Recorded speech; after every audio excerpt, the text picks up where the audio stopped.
नमस्कार। आज का हमारा पहला प्रश्न है फाइंड द मिसिंग नंबर के पैटर्न पे आधारित प्रश्न है। इसमें हमें जो क्वेश्चन मार्क दिया हुआ है उसके उस पे जो नंबर आएगा वो ज्ञात करना है।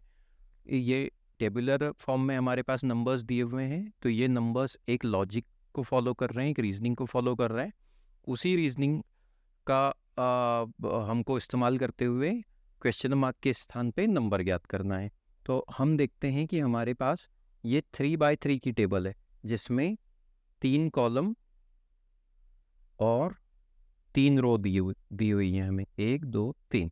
अब अगर इस हम हमेशा जानते हैं कि इस प्रकार के प्रश्नों को हल करने के दो तरीके होते हैं। या तो हम नंबर्स में हॉरिजॉन्टली कोई एक पैटर्न ढूंढने की, ये लॉजिक या रीजनिंग ढूंढने की कोशिश करते हैं, और उसी प्रकार हम वर्ट या तो हॉरिजॉन्टली ढूंढने की कोशिश करते हैं या फिर वर्टिकली ढूंढने की कोशिश करते हैं। तो इस प्रश्न में अगर हम पहले शुरुआत करें हॉरिजॉन्टली से, तो देखते हैं हम कि यहाँ पे पहली सेल में दिया हुआ है 11, दूसरी सेल में दिया हुआ है 17 और तीसरी सेल में दिया हुआ है 8। अब हमें कुछ ऐसी कोशिश करना चाहिए कि 11 और 17 से हम 8 ला सकें। तो इस प्रकार हमारा आंसर आ सकता है। लेकिन हम देखें तो 11 और 17 से 8 लाना मुश्किल है। अगर हम 17 में से 11 घटा भी देते हैं तो हमारे पास 6 आता है। और इसी प्रकार अगर सेकंड रो में हम देखें, पहले 16 दिया हुआ है और उसके बाद 36 दिया हुआ है, और इन दोनों से 4 लाएं, तो ये भी हमारे पास कोई ऐसा तरीका नहीं है। अगर तो इससे ये समझ में आता है कि ये हॉरिजॉन्टली तो सॉल्व नहीं होगा क्वेश्चन। अब हम वर्टिकली कोशिश करते हैं। तो वर्टिकली में अगर हम देखें 11 और 16 और उसके बाद दिया हुआ है 15, तो अगर हम 11 और 16 से 15 ला सकें तो हमारे पास कुछ रीजनिंग बनती है। एक संभावना जो हमको यहाँ पे दिखती है, तो हम देखते हैं कि 11 प्लस अगर मैं 16 को 4 का स्क्वायर लिख दूं, तो फिर हमारे पास क्या आता है। तो फिर हम इस 4 को, या फिर हम इसे ऐसे भी लिख सकते हैं, 11 प्लस जो दूसरे नंबर की संख्या है उसका स्क्वायर रूट 16। तो हमारे पास ये क्या आता है, 11 प्लस 4, और इस तरीके से ये 11 प्लस 4 15 हो जाता है। देखते हैं यही लॉजिक हमारे पास सेकंड कॉलम में भी काम कर रहा है क्या। तो सेकंड कॉलम में हमारे पास दिया हुआ है 17 प्लस जो दूसरी संख्या है हम उसका स्क्वायर रूट निकाल लेते हैं। तो दूसरी संख्या है हमारे पास 36। तो ये हो जाएगा 17 प्लस 6। तो ये कितना हो जाएगा, 17 प्लस 6 इज इक्वल टू 23। जी हाँ, इस क्वेश्चन में यही लॉजिक चल रहा है। तो फिर अब तीसरे कॉलम में हमारे पास है 8, सो हम 8 लिख लेते हैं, और दूसरी वाली संख्या का स्क्वायर रूट निकाल लेते हैं, तो वो दूसरी संख्या है 4। अब हमारे पास हो जाता है 8 प्लस 4 का स्क्वायर रूट होता है 2। सो आंसर जो आएगा 10। देखते हैं आंसर 10 कौन सा नंबर का ऑप्शन है, तो ये ऑप्शन नंबर 4 है। आइए बढ़ते हैं अगले प्रश्न की ओर। इसमें भी हमें फाइंड द मिसिंग नंबर का सवाल है। इसमें 4 बाय 3 की टेबल दी हुई है, जिसमें 3 हमारे पास कॉलम है और 4 रो है। अब हम इसे हॉरिजॉन्टली या वर्टिकली सॉल्व करने की कोशिश करेंगे। लेकिन अगर हम इन नंबर को गौर से देखें, तो हम देखते हैं कि जो चौथे नंबर की रो है, इसमें बाकी के 3 नंबर की तुलना में काफ़ी बड़े नंबर दिए हुए हैं। जैसे यहाँ पे दिया हुआ है 7, यहाँ दिया है 4, यहाँ पे 2, और उसके बाद सीधे 69। सेकंड कॉलम में भी ऐसे ही है, 3, 9, 1 और 91।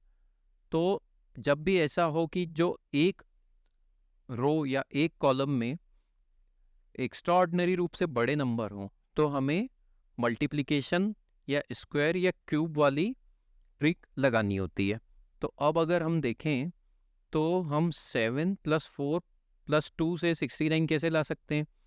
तो 7 प्लस 4 प्लस 2 से अगर मैं 7 का स्क्वायर लिखूं, प्लस 4 का स्क्वायर लिखूं, प्लस 2 का स्क्वायर लिखूं, तो देखते हैं हमारे पास क्या आता है। तो 7 का स्क्वायर होता है 49, 4 का स्क्वायर होता है, 4 का वर्ग होता है 16, और 2 का वर्ग होता है 4।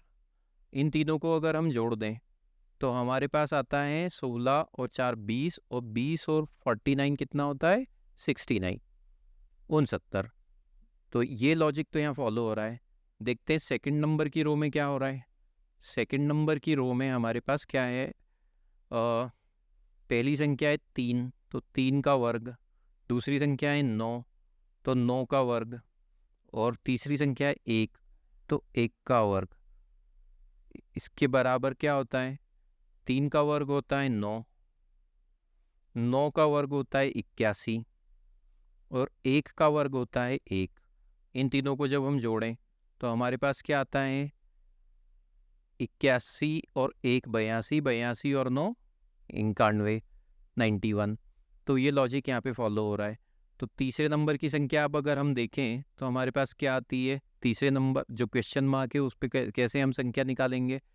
सो पहली संख्या हमारे पास दी हुई है 2 तो 2 का वर्ग, दूसरी संख्या कौन सी दी हुई है यहाँ पे 6 तो 6 का वर्ग, तीसरी संख्या हमारे पास कौन सी दी हुई है 5 तो 5 का वर्ग।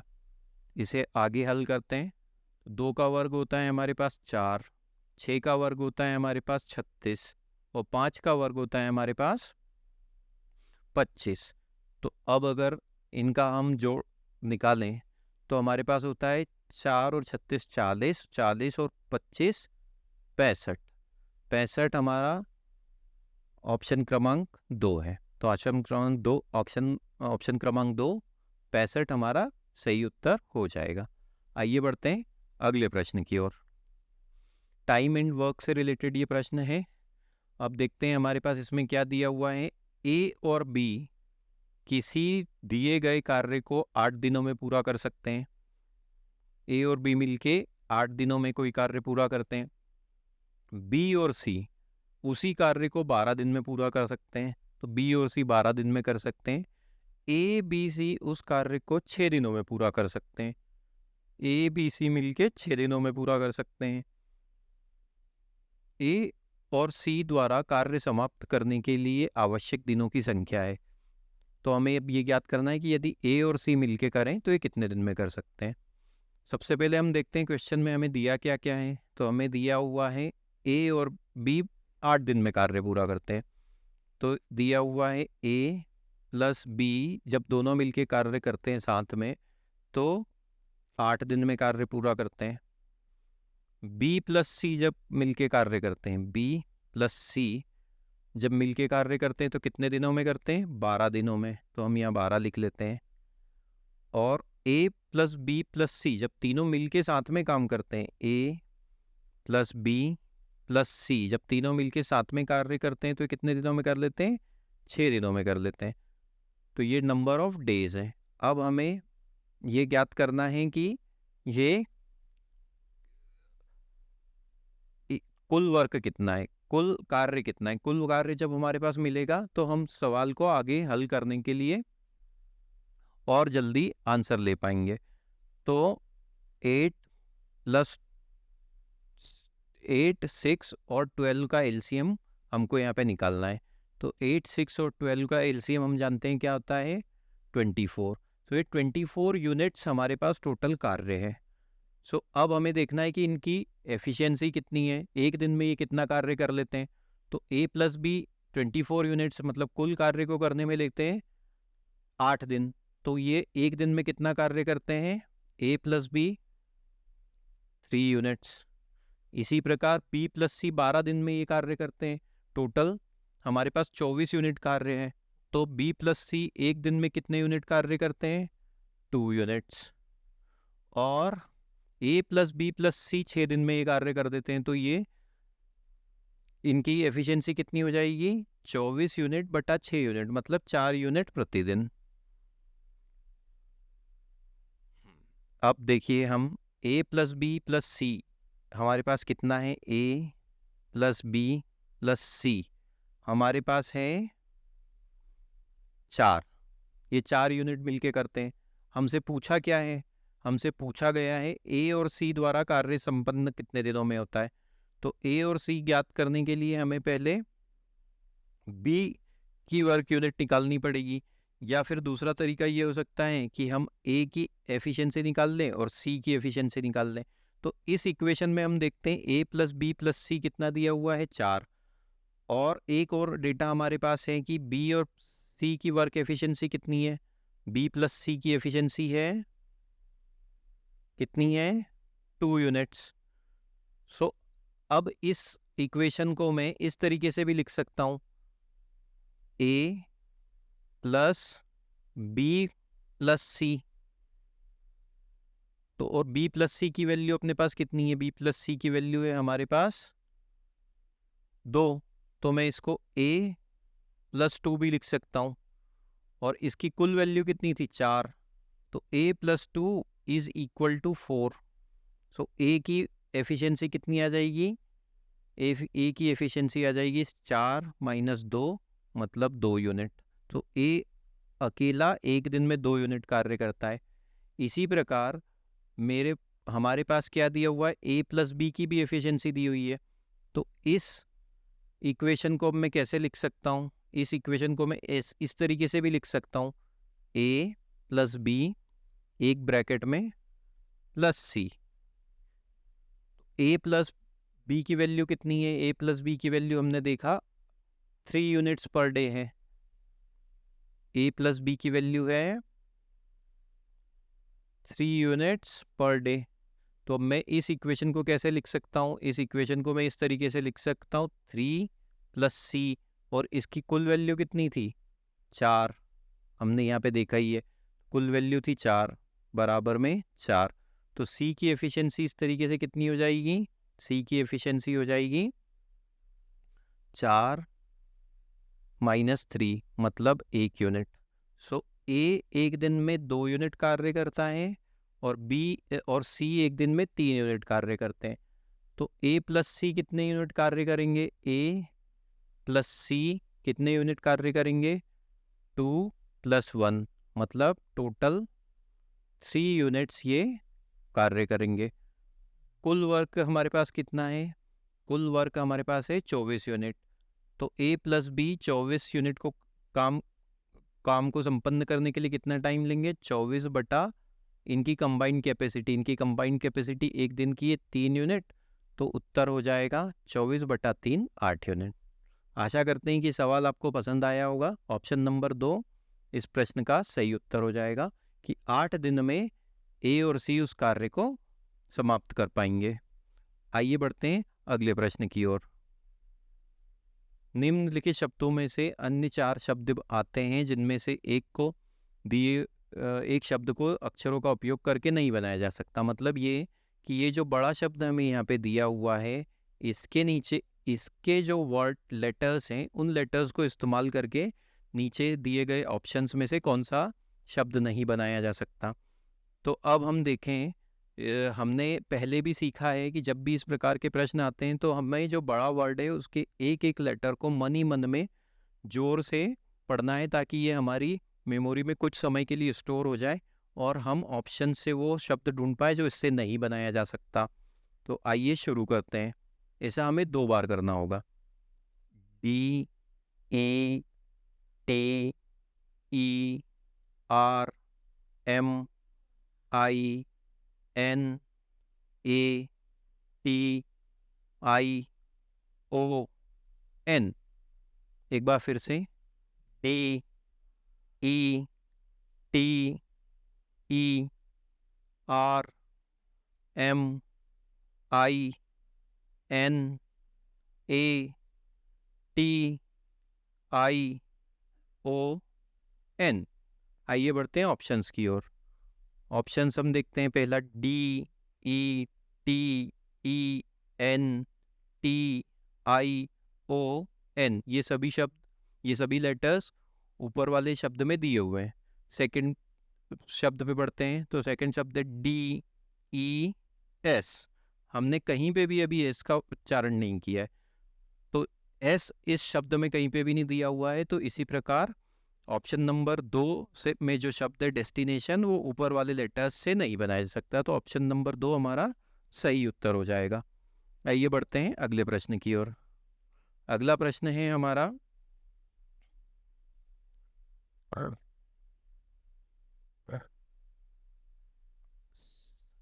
हाँ, इस संख्या का हमें मान ज्ञात करना है। इस संख्या का मान हमारे पास क्या दिया हुआ है, 6 सही 1/4% ऑफ 1600। ऑफ का मतलब हम सब जानते हैं, ऑफ जब भी दिया हुआ मतलब कि मल्टीप्लिकेशन मतलब गुणा 1600 प्लस 12 सही 1/2%, 12 सही 1/2% किसका, ऑफ 800 मतलब मल्टीप्लिकेशन में 800। आइए इसे इस सिंप्लीफिकेशन वाले सवाल को हम सॉल्व करते हैं। तो आगे बढ़ते हैं। तो हम जानते हैं 6 सही 1/4, हम इसे और सिंप्लीफाई करके किसे लिख सकते हैं, 6 4 और 6 का गुणा किया तो हमारे पास 24, 24 में एक जोड़ा तो 25, तो 25/4%। अब आप ये चीज भी हम जानते हैं कि जब भी किसी संख्या के पास में प्रतिशत लगता है तो हम उसके डिनोमिनेटर में 100 लिख सकते हैं। तो अगर हमने उसके डिनोमिनेटर में 100 लिख दिया है तो फिर प्रतिशत का चिन्ह हट जाता है। गुणित 100, तो हमने गुणित 1600, तो हमने यहाँ पे गुणित 1600 लिख दिया, प्लस ये वाली संख्या 2 12 दूना 24 और 1 25, तो 25/2 और प्रतिशत की जगह हमने यहाँ पे 100 लिख दिया और ऊपर गुणे में क्या दिया हुआ है हमें 800। आइए इसे आगे हल करते हैं। आगे हल किया तो ये 2 से ये 2 जीरो से 2 जीरो कट गए और इस 4 से ये 16 4 बार कट गया, तो ये कितना हो जाता है 25 गुणित 4 मतलब 100 प्लस ये 2 जीरो से 2 जीरो यहाँ पे भी कट जाते हैं और ये 2 एकम 2 और 2 चौके 8 यहाँ पे भी 4 बार कट गया, तो अब हमारे पास 25 गुणा 4 100 यहाँ पे भी आ जाता है। इसको आगे हल करते हैं तो 100 + 100 कितना होता है 200। 200 हमारा सही उत्तर हो जाएगा। उम्मीद करते हैं आपको हमारे ये वीडियो पसंद आ रहे हैं। कृपया करके हमारे चैनल को सब्सक्राइब कीजिए और वीडियोस को शेयर कीजिए। अगला प्रश्न हमारा जो दिया हुआ है वो नंबर सीरीज का प्रश्न है, जिसमें इस सीरीज में दिए हुए नंबर्स के रिलेशन को आपस में स्टडी करना है और क्वेश्चन मार्क के स्थान पे जो संख्या आ रही है वो हमें ज्ञात करनी है। तो अगर हम इस सीरीज को गौर से देखें तो हमारे पास पहले आता है 8, फिर आता है 16, 16 के बाद आता है 43, 43 के बाद आता है 107। तो ये जो नंबर्स हैं ये कम अंतर के साथ बढ़ या घट नहीं रहे, काफ़ी ज़्यादा अंतर के साथ बढ़ या घट रहे हैं, बड़े बड़े नंबर्स आ रहे हैं। तो इस सीरीज में प्लस मतलब एडिशन और सब्ट्रैक्शन या माइनस होने की संभावना कम है, इसमें गुणा होने की, मल्टीप्लिकेशन की या फिर स्क्वायर की, क्यूब की संभावना ज़्यादा है।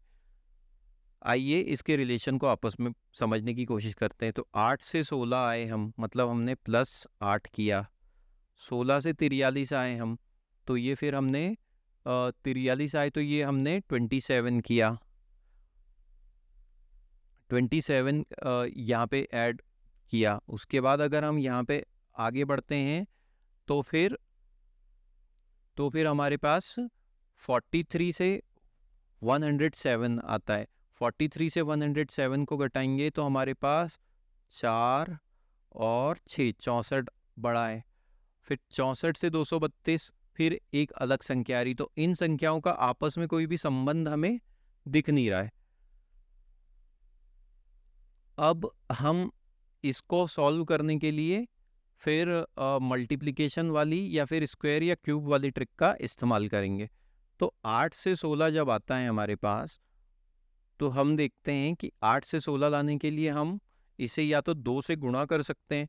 2 से गुणा करेंगे तो 8 दूनी 16, लेकिन 16 दूना 32 यहाँ पे नहीं दिया हुआ है। 8 से 16 लाने का दूसरा तरीका क्या हो सकता है, 8 16 को हम कैसे लिख सकते हैं, 16 को हम लिख सकते हैं 8 + 2 का क्यूब मतलब 8। तो ये कितना हो जाता है 8 + 8 इज इक्वल टू 16।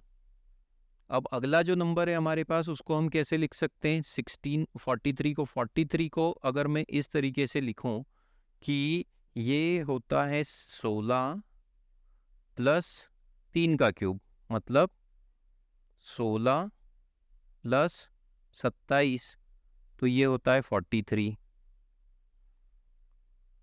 107 को हम इस तरीके से लिख सकते हैं कि ये होता है हमारे पास 43 प्लस 4 का ये क्यूब था, 4 का क्यूब कितना होता है? 64। तो 43 प्लस 4 का क्यूब 64, तो ये होता है 107। इसी प्रकार 232 को हम कैसे लिख सकते हैं? 107 प्लस 5 का क्यूब कितना होता है? 125। तो 107 प्लस 125, तो ये कितना होता है? 232। तो इसमें क्या लॉजिक फॉलो हुआ? इसमें लॉजिक ये फॉलो हुआ, ये यहाँ पे आया 8 प्लस 2 का क्यूब, ये यहाँ पे आया 16 प्लस 3 का क्यूब, ये यहाँ पे आया 43 प्लस 4 का क्यूब, ये यहाँ पे आया 107 प्लस 5 का क्यूब। तो अब यहाँ पे अगली संख्या क्या आएगी हमारे पास? 232 प्लस 6 का क्यूब। तो 232 और 6 का क्यूब कितना होता है दोस्तों? 232 प्लस 6 का क्यूब होता है 216। इन दोनों को अगर हम ऐड कर दें तो हमारे पास आता है 232 प्लस 216 कितना होता है दोस्तों? ये होता है 448। तो ये प्रश्न का सही उत्तर हो जाएगा ऑप्शन नंबर 2, 448। उम्मीद करते हैं आपको ये सवाल पसंद आया होगा। आइए बढ़ते हैं अगले प्रश्न की ओर। निम्नलिखित प्रश्नों में दिए गए विकल्पों में से संबंधित संख्याओं का चयन करें। तो हम इस प्रश्न में देखते हैं कि इन दो संख्याओं में जो संबंध है वही संबंध हमको यहाँ पे इस संख्या वही संबंध लगाते हुए हमें क्वेश्चन मार्क के स्थान पे दी हुई संख्या ज्ञात करनी है। तो अगर हम इसे देखें तो गौर से देखें तो ये होता है 4 और ये होता है 17। तो इसको 4 से 17 हम कैसे ला सकते हैं? 4 गुणित 4, तो ये हो गया, और इसमें अगर 1 जोड़ दें तो ये कितना हो जाता है? 4 गुणित 4 16 प्लस 1 17।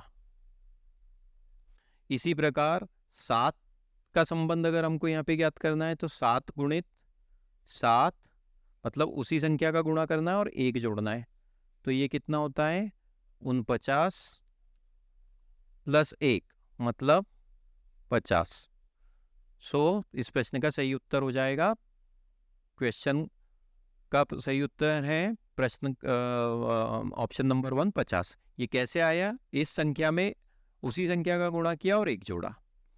आइए बढ़ते हैं अगले सवाल की ओर। अगला सवाल है, निम्नलिखित विकल्पों में से वह विकल्प खोजें जो अन्य से भिन्न है। ऑड वन आउट वाला ये सवाल है। तो इसमें जो इस विकल्प में 4 नंबर नंबर के पेयर दिए हुए हैं, उसमें हमें ये देखना है कि 3 नंबर के पेयर ऐसे हैं जो आपस में एक समान प्रकार का रिलेशन रख रहे हैं और एक अलग है, तो उस एक अलग संख्या को हमें हमारे उत्तर के रूप में ढूंढना है। अब अगर पहले ऑप्शन को देखें तो यहाँ पे दिया है 5, यहाँ पे दिया हुआ है 6। 5 से अगर 6 मुझे लाना है तो मुझे इसमें 6 का गुणा करना पड़ेगा। 5 6 5 6 30। यहाँ पे दिया हुआ है 12, यहाँ पे दिया हुआ है 7 84। तो 12 से 84 लाने के लिए मुझे 7 से गुणा करना पड़ेगा। तीसरे वाले ऑप्शन में 11 से लेके 66 लाने के लिए मुझे 6 से गुणा करना पड़ेगा, और चौथे वाले ऑप्शन में भी 8 से लेके 48 लाने के लिए मुझे 6 से गुणा करना पड़ेगा। तो आप देखेंगे कि पहले, तीसरे और चौथे ऑप्शन में पहली संख्या में 6 का गुणा करने पे हमें दूसरी संख्या मिल रही। पहली संख्या में 6 का गुणा किया, दूसरी संख्या मिली। पहली संख्या में 6 का गुणा किया, दूसरी संख्या मिली। पहली संख्या में 6 का गुणा किया, दूसरी संख्या मिली। लेकिन यहाँ पे पहली संख्या में 7 का गुणा किया है, तो ऑप्शन नंबर 2 हमारा सही सही उत्तर हो जाएगा, क्योंकि ये बाकी की संख्याओं से इस प्रकार भिन्न है कि उनमें जो 6 का गुणा करने पे वो संख्या प्राप्त हो रही थी और यहाँ पे 7 का गुणा करने पे संख्या प्राप्त हो रही है। आइए बढ़ते हैं अगले प्रश्न की ओर। सुहास ने पूर्व दिशा में 15 किलोमीटर की यात्रा की। तो वो डायरेक्शंस वाला सवाल है, तो हम सबसे पहले हमारा डायरेक्शन का चार्ट बना लेते हैं। डायरेक्शन का चार्ट कैसा बनता है दोस्तों, हम सभी जानते हैं प्लस के साइन के रूप में बनता है, जिसमें इस दिशा में हमेशा नॉर्थ, इस तरफ हमेशा नॉर्थ दिशा होती है, उसके अपोजिट में साउथ दिशा होती है, राइट हैंड साइड पे ईस्ट दिशा होती है और लेफ्ट हैंड साइड पे वेस्ट दिशा होती है। अब हमें कहा गया है सुहास ने पूर्व दिशा में 15 किलोमीटर की यात्रा की। तो मान लेते हैं व्यक्ति ने यहाँ इस पॉइंट से अपनी यात्रा प्रारंभ की, पूर्व दिशा में की है, तो पूर्व दिशा हमारी इस तरफ आएगी। उसने कितनी यात्रा प्रारंभ की, उसने कितनी यात्रा की, 15 किलोमीटर। तो यहाँ से यहाँ तक वो 15 किलोमीटर चला। मान लेते हैं वो 15 किलोमीटर यहाँ पे आके रुकता है। अब फिर वो उत्तर की ओर मुड़ा और 15 किलोमीटर चला। अब वो यहाँ पे खड़े आने के बाद उत्तर मतलब ऊपर की तरफ मुड़ेगा और उसने 15 किलोमीटर की यात्रा फिर से की।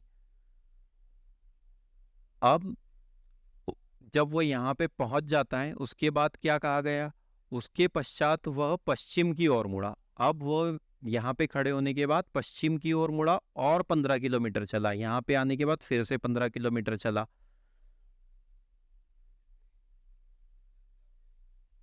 15 किलोमीटर चला। वह प्रारंभिक बिंदु से कितने दूर है, तो अब वो पहले हमने देखा कि वो पूर्व की ओर चला 15 किलोमीटर, फिर उत्तर की ओर चला 15 किलोमीटर और फिर पश्चिम की ओर चला 15 किलोमीटर। अब वो यहाँ खड़ा हुआ है। हमसे पूछा है कि वो प्रारंभिक बिंदु कौन सा था, ये स्टार्टिंग पॉइंट से कितना दूर है, तो वो यहाँ पे है अभी, तो उसकी दूरी कितनी हो जाएगी, ये वाली दूरी हो जाएगी। तो अब हम देखें इसे गौर से, तो ये एक रेक्टेंगल का, एक आयत का रूप ले रहा है। तो आयत हम जानते हैं कि आयत में, आयत नहीं माफ कीजिएगा, ये एक स्क्वायर का, एक वर्ग का रूप ले रहा है, जिसमें चारों भुजाएं बराबर दिख रही है हमें। ये दोनों बराबर हैं भुजाएं, और ये वाली भुजा 15 किलोमीटर है, तो ये वाली भुजा भी इसके सामने की बराबर हो जाएगी। तो ये दूरी भी कितनी हो जाएगी, 15 किलोमीटर। आइए बढ़ते हैं अगले प्रश्न की ओर। अगला प्रश्न हमारे पास है, अल्फ़ाबेटिकल सीरीज में हमें मिसिंग नंबर ज्ञात करना है। तो हम पूर्व में भी डिस्कस कर चुके हैं कि इस प्रकार की सीरीज को हल करने से पहले हमें 2 ट्रिक का सहारा लेना पड़ता है। हमें इस ऐसी सीरीज में 2 ट्रिक काम में आती है। पहली ट्रिक है कि हमें नंबर ऑफ लेटर्स इसमें काउंट करना है। तो नंबर ऑफ लेटर्स आइए, और रिक्त स्थान को भी काउंट करना है। तो नंबर ऑफ लेटर्स यहाँ पे कितने हैं, 1 2 3 4 5 6 7 8 9 10 11 12 13 14 15 15 लेटर्स हैं इस सीरीज में टोटल।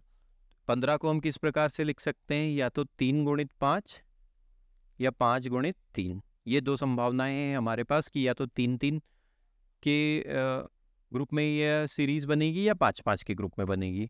दूसरी जो ट्रिक रहती है वो हमारी ये रहती है कि हमें देखना है कि कहाँ पे पास में बिना किसी गैप के ज़्यादा से ज़्यादा लेटर दिए हुए हैं। जैसे यहाँ पे दिया हुआ है CA, यहाँ पे दिया हुआ है DC और यहाँ पे दिया हुआ है AD। अब हमें इनके आपस में कॉमन पॉइंट या कॉमन लेटर्स निकालने। तो हम देखें तो यहाँ पे आता है सबसे पहले CA, C के बाद में A आ रहा है। तो हम पूरी श्रृंखला में जहाँ जहाँ पे भी C के बाद ब्लैंक स्पेस है वहाँ पे A लिख देंगे। तो यहाँ पे C के बाद खाली स्थान है तो हम यहाँ पे A लिख देते हैं। यहाँ पे भी C के बाद खाली स्थान है तो यहाँ पे भी A लिख देते हैं। और कहीं अब C के बाद खाली स्थान नहीं है। उसके बाद अब अगर दूसरे वाले पे देखें तो दूसरे वाले पे आता है हमारे पास DC, मतलब C के पहले D आ रहा है, तो जहाँ जहाँ पे भी C के पहले खाली स्थान है हम वहाँ पे D लिख देंगे। तो यहाँ पे हम D लिख देते हैं। C के पहले खाली स्थान और कहाँ पे है हमारे पास? C के पहले खाली स्थान यहाँ पे भी है, तो हम यहाँ पे भी D लिख देते हैं। अब यहाँ पे देखें तीसरे वाले में तो दिया हुआ है AD, मतलब D के पहले जहाँ जहाँ पे भी हमारे पास खाली स्थान दिख रहा है वहाँ पे हमें A लिखना है। अब D के पहले हम देखते हैं कहीं पे भी हमारे पास खाली स्थान, D के पहले ये भी भरा हुआ स्थान है, D के पहले यहाँ पे भी भरा हुआ स्थान है, यहाँ पे भी भरा हुआ स्थान है, यहाँ पे भी भरा हुआ स्थान है, यहाँ पे भी भरा हुआ स्थान है। लेकिन अब अगर हम देखें तो D के बाद C आता है, तो D के बाद C, तो यहाँ पे भी C आ जाएगा और यहाँ पे भी C आ जाएगा। तो ये इस प्रकार की श्रृंखला बनेगी ADC ADC ADC ADC ADC, 3x5 की श्रृंखला है ये। तो ये क्या उत्तर हो जाएगा हमारे पास? D D A A C C। तो ये कौन सा ऑप्शन है? ये ऑप्शन नंबर 4 है। उम्मीद करते हैं आपको हमारा आज का वीडियो पसंद आया होगा। कृपया करके हमारे चैनल को सब्सक्राइब कीजिए और वीडियो को अधिक से अधिक मात्रा में शेयर कीजिए। धन्यवाद। Thank you.